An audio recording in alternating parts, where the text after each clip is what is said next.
किसान भाइयों नमस्कार। स्वागत है आप सभी का कृषि दर्शन कार्यक्रम में। और आज हम बात करने वाले हैं भाइयों एक बहुत ही महत्वपूर्ण विषय पर। कहते हैं भाइयों कि अगर किसी भी फसल की पूर्व से ही अगर तैयारी अच्छी हो तो उसके परिणाम, उसके उत्पादन हमें बहुत अच्छे मिलते हैं। आज का जो हमारा महत्वपूर्ण विषय है उसको आइए जान लेते हैं, रबी फसलों की तैयारी। अब रबी फसलों की तैयारी कैसे करें, उनमें क्या क्या सावधानियां बरतनी है, पूर्व से ही खेत की तैयारी कैसे करनी है, ऐसे कई महत्वपूर्ण प्रश्न हैं जिनका आज हम समाधान जानेंगे आज के अपने विशेषज्ञ द्वारा। तो आज के हमारे विशेषज्ञ को आइए जान लेते हैं। डॉक्टर अखिलेश कुमार दुबे जी हैं। आप हैं भारतीय गन्ना अनुसंधान संस्थान केंद्र, रायबरेली रोड, लखनऊ से। तो सर आपका हमारे कार्यक्रम में बहुत बहुत स्वागत जी। सर, चूंकि आज हम रबी के फसलों पर, पूर्व की तैयारियों पर ही बात कर रहे हैं, तो ये बताइए कि सबसे पहले ये जान लेते हैं कि रबी की फसलों में कौन कौन से फसल आते हैं। रबी की फसलों में किसान भाई अक्टूबर के महीने में मटर की बुआई करते हैं, आलू की बुआई करते हैं, चना की बुआई करते हैं, सरसों की बुआई करते हैं और सबसे महत्वपूर्ण है गन्ने की बुआई होती है।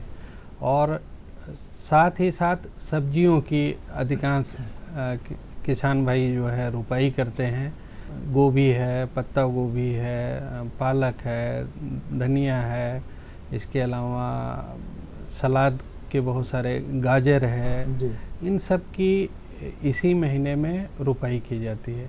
तो सबसे ज़्यादा महत्वपूर्ण है कि किसान भाई किसी फसल को बोने से पहले वो अपने अच्छे ढंग से खेत की तैयारी कर लें, बीज के लिए तैयारी कर लें, कौन सी दवाएं की ज़रूरत पड़ेगी उसकी जानकारी एकत्र कर लें। और सबसे महत्वपूर्ण है कि वो जो बुआई करने जा रहे हैं वो प्रजातियां कहाँ मिलेंगी, उसको जो है कहाँ से उपलब्ध होगी, उसकी खरीदारी पहले से कर लें। डॉक्टर साहब, अभी आपने जैसे भी बताया ना कि कहाँ से उपलब्ध होंगे, तो उसे में एक बात याद आ गई कि प्रशिक्षण बड़ा महत्वपूर्ण होता है किसी भी फसल की तैयारी करने के लिए, और उसका परिणाम अच्छा मिले दूरगामी।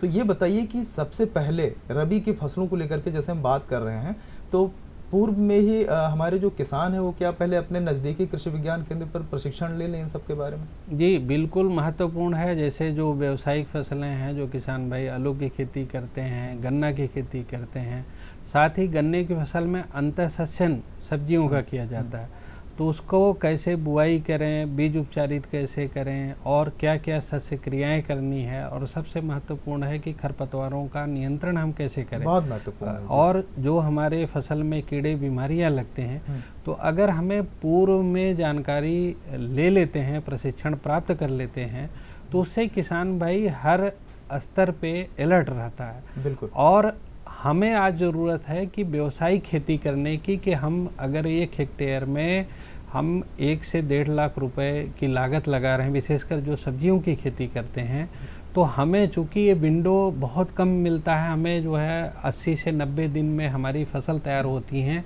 तो हमारे पास बिल्कुल कैलेंडर होना चाहिए कि आज हम बुआई करेंगे, पहली सिंचाई कब करेंगे, हमें जो रासायनिक या हम प्राकृतिक विधि से हैं तो हमें कब कब जो है कौन कौन से रसायन है, जीवामृत हमें कब डालना है, ये सब सारी हमें पहले से जानकारी होती है। और उस शेड्यूल से हम चलते हैं तो हमारा जो सफलता का प्रतिशत है बढ़ जाता है। और साथ ही हम किसानों से ये भी कहेंगे कि बाजार आधारित खेती करें, कि आपके फसल की बाजार में क्या डिमांड है।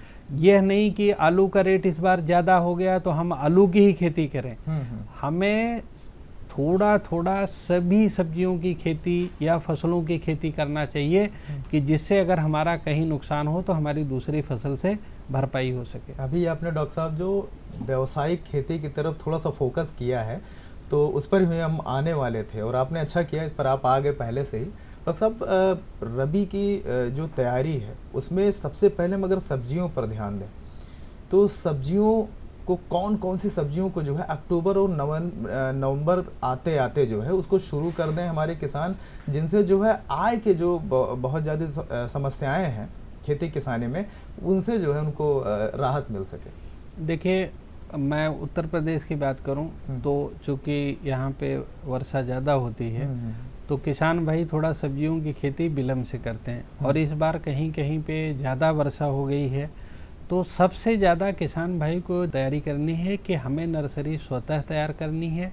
या बाज़ार से खरीद के लगानी है। बहुत सारे जगह जो है पॉली हाउस में युवा उद्यम स्टार्ट किए हैं कि जो आपकी पौध तैयार करके, यहाँ तक कि हमारा जो उत्तर प्रदेश का उद्यान विभाग है वो भी लोगों को प्रोत्साहित करके जगह जगह कि आप उनको अपना बीज दे दीजिए, आपकी वो नर्सरी जो है तैयार करके उसका नॉमिनल चार्ज लेते हैं और आपको उपलब्ध करा देंगे।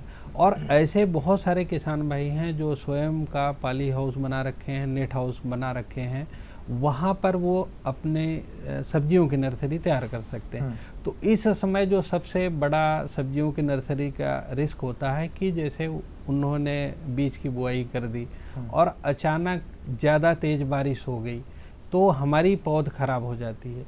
तो जो किसान भाई स्वतः नर्सरी कर रहे हैं उनसे मेरा ये सुझाव है कि वो ऊंची बेड बनाएं और ऐसी जगह पे बनाएं कि जहां पानी न लगता हो, साथ ही वहां पे नेट लगा लें और वर्षा अगर होती है तो उसको ढकने के लिए कि जिससे पानी सीधे वहां पे न गिरे, तो वहां पे ये व्यवस्था पहले से करके रखें। जिनके पास ईख की पत्ती हो, पुआल की पत्ती हो, वो छप्पर जैसा हल्का बना लें और साथ ही लाइन से बुआई करें। जो बेड बनाएं वो 1.25 मीटर चौड़ी हो।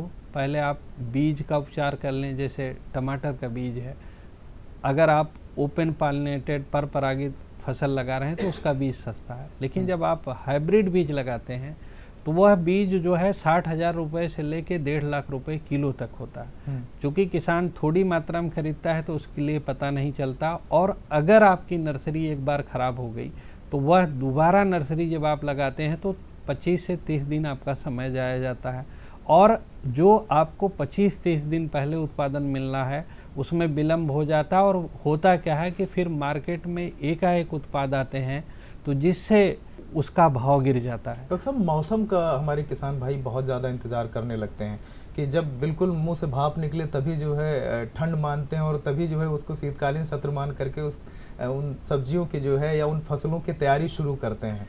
इस पर आप क्या कहेंगे? देखिए, मैं आपको बताऊं, किसान के पास अगर 10 खेत हैं तो कोई जलभराव का क्षेत्र है, कोई ऊपरी क्षेत्र है, कोई मध्यम क्षेत्र है, और किसान भाई अनुभवी हैं कि इस खेत में आलू होगा, इस खेत में मटर होगा, इस खेत में मक्का होगा।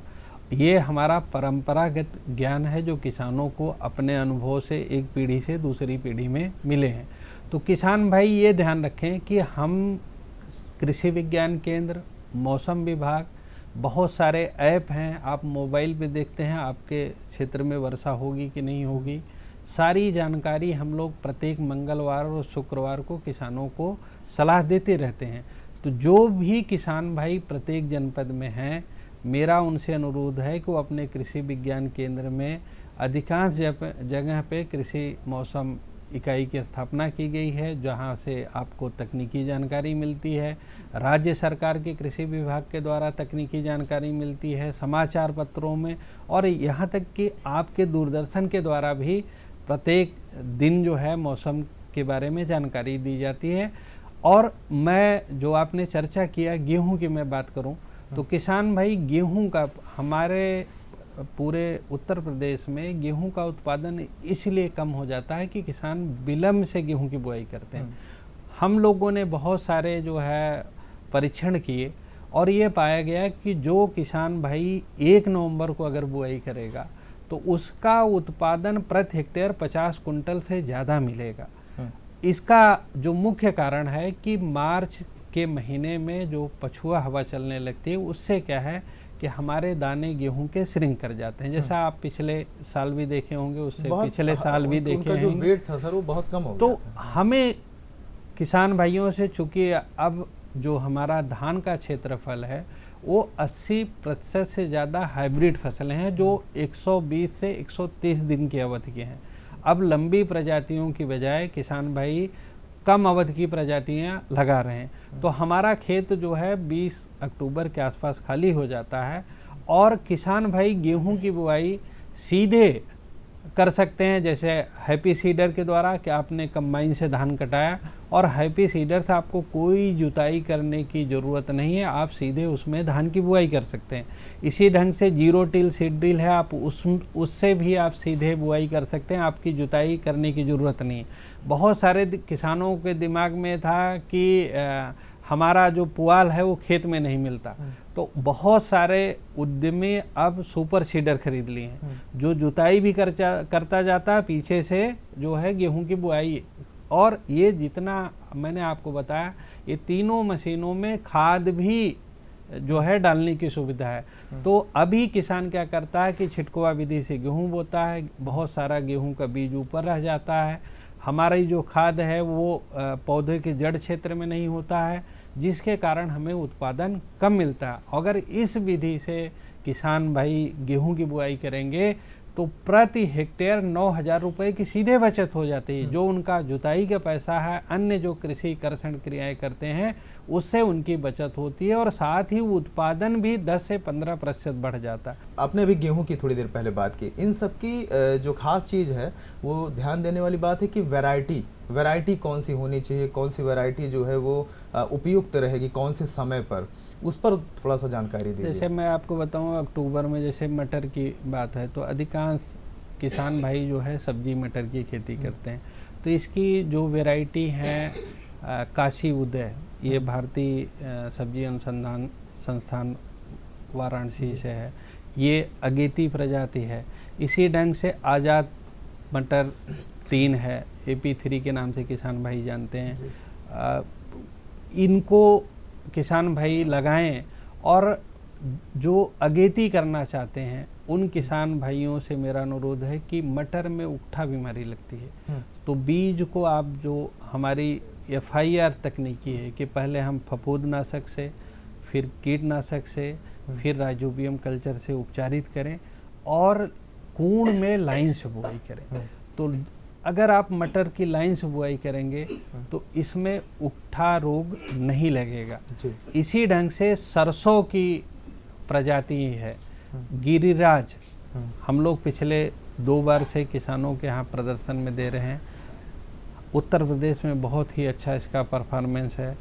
NRC HB 101 ये प्रजाति का भी बहुत अच्छा किसानों के बीच में उत्पादन मिला है।